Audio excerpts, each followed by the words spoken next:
Welcome to the version 1 forefront release. So in the new release, we've got a few new things to look at. We've got, if you go to play, we've got quick play, which now works. It's no longer just a coming soon. And we've also got the training grounds. Aside from that, we also have new upgrades to a lot of our weapons and additional features that you can actually add on to your various weapons. For example, when we go into the arsenal, and we'll take a look. We've got our primary weapon, our secondary weapon, gadget 2, but we also now have field perks. Now, for example, each class is going to have basically different perks. So for your assault, you've got munition specialist, which means more ammo can be active at once, so you can drop more ammo boxes. Increased grenade throwing distance, which could be useful. Demolisher, increased explosive capacity. And we've got one here that I don't have unlocked yet, Vanguard. Not sure what that is. It looks like it might be a speed increase. So that could be cool. Now, aside from that, in some cases we have additional items for other classes.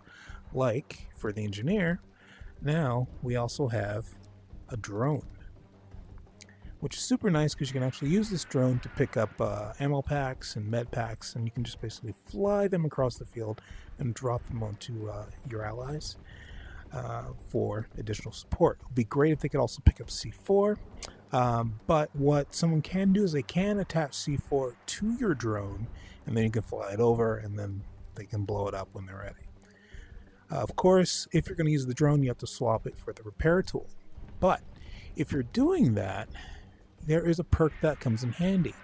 Now, that's called Mechanic. Mechanic will automatically start to repair any vehicle that you're in if it's damaged. So it's probably not as responsive as using a tool yourself to do it, but it does get the job done. You just have to make sure you get your vehicle under cover to give it a second to kick in. Now, we also have Saboteur. Damaging vehicle temporarily reduces the repair rate of others.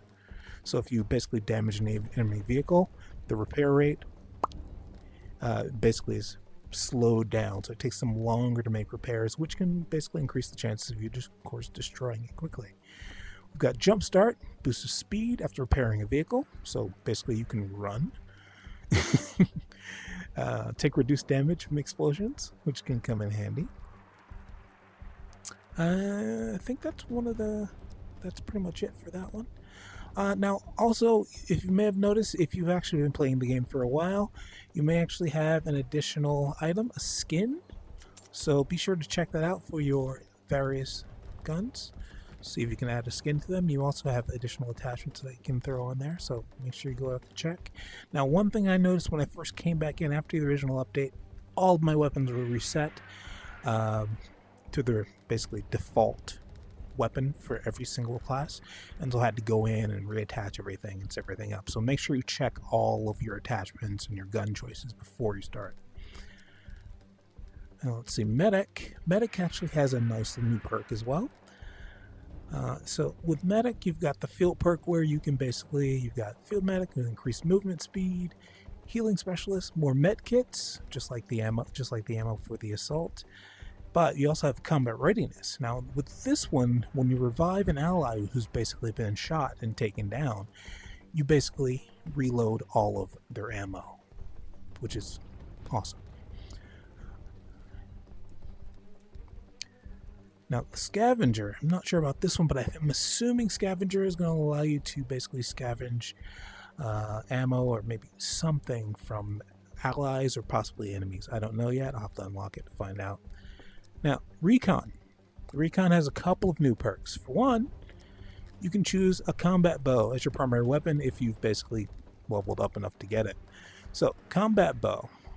Right now, I can only grab it with my right hand and I can pull and fire with either hand. But it would be great if I could just hold it in my left hand, pull extra ammo from my belt and put it in there, but you can't. It's kind of awkward if you're left-handed, if you're right-handed and you want to use your left hand to actually hold the bow and then aim with your right.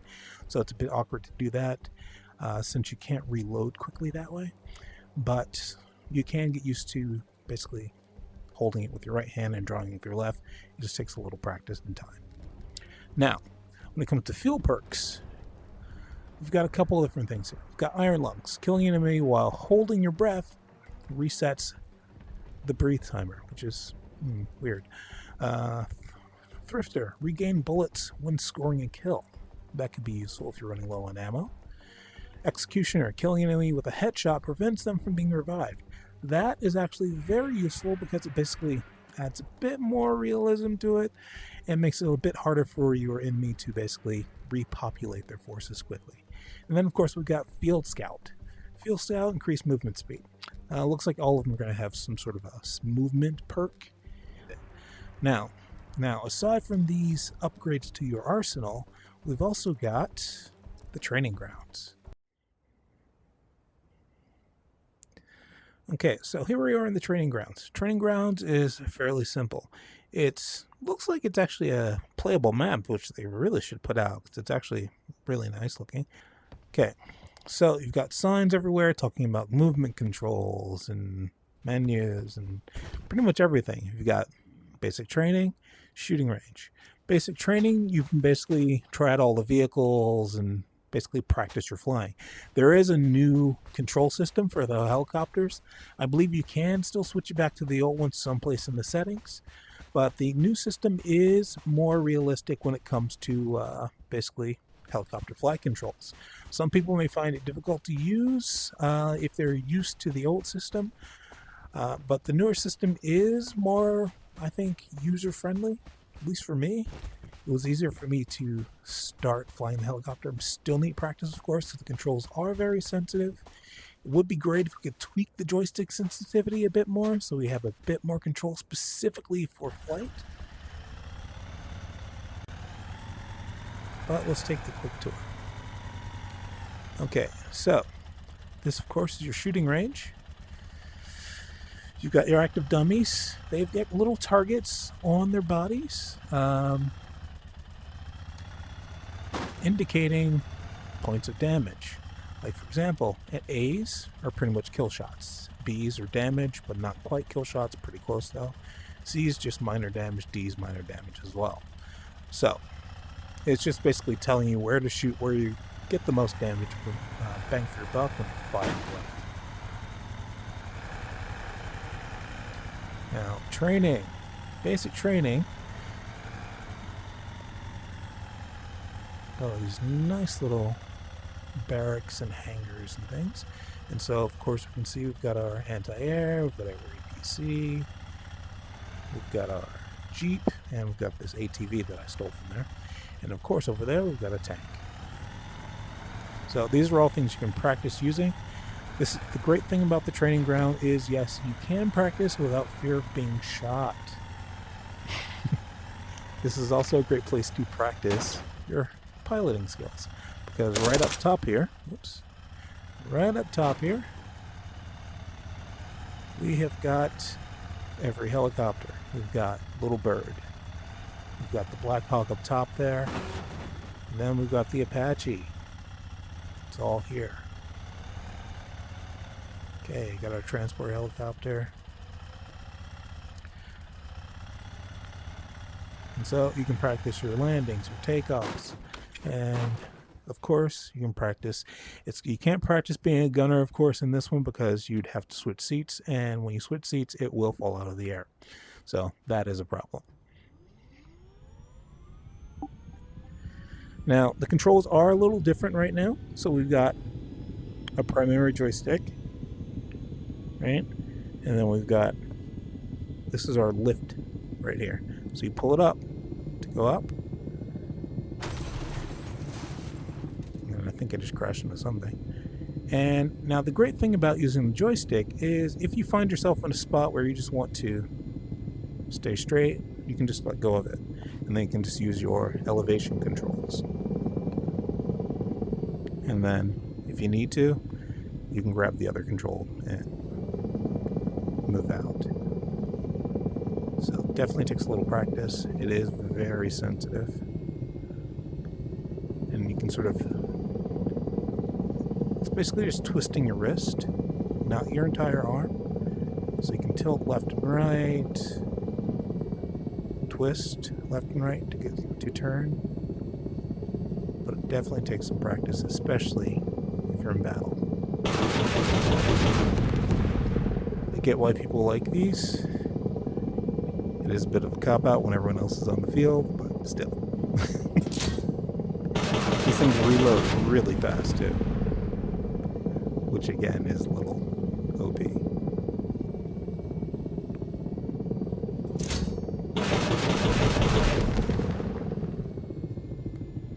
Ooh.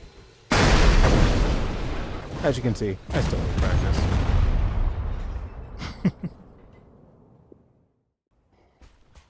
Okay, one thing I did notice is that I seem to have infinite C4 in basic training, which is interesting. So basically I'm just throwing them out here and they just keep coming.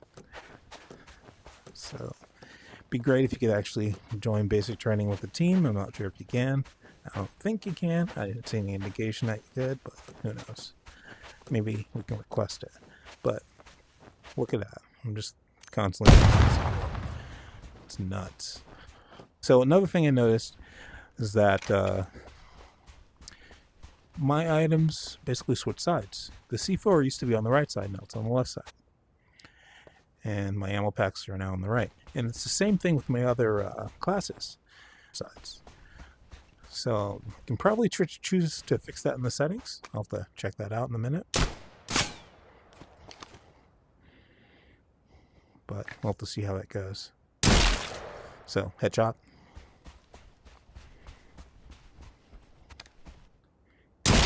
Headshot. Headshot. Headshot. Headshot. Okay, so I took a look at my settings, and under general, we have a couple of things that I think I toggled inadvertently. So we've got use left-handed loadout, and we've got swap gadgets on shoulders. So use left-handed loadout. It would swap the position of things, I think, for my bow, but then it would flip everything else around, and I'm not sure if I want that to happen. Also, it makes it difficult to reload certain things.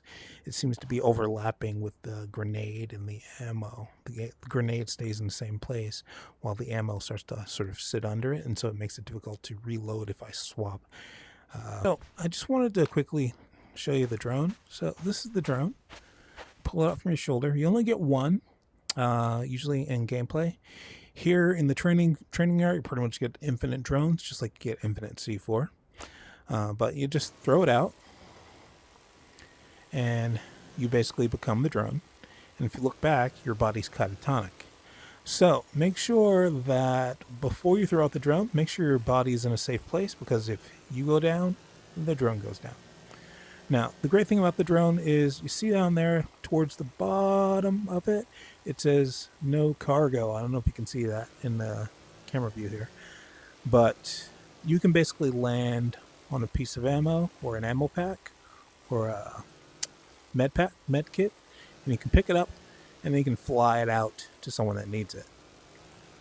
Now, also, while you're in the field, you will make a little bit of noise. There'll be the drone noise, and people are starting to get used to it already. So when you're flying around, be careful. Make sure you can be really high. There doesn't appear to be a range on these drones yet. I've flown all the way across a map, all the way to the enemy camp without losing signal. But they can shoot you out of the sky if they see you or hear you. And so try to avoid that, but if you do encounter them, you can defend yourself. If you press the right trigger and you hit them in the right spot, you can basically electrocute them.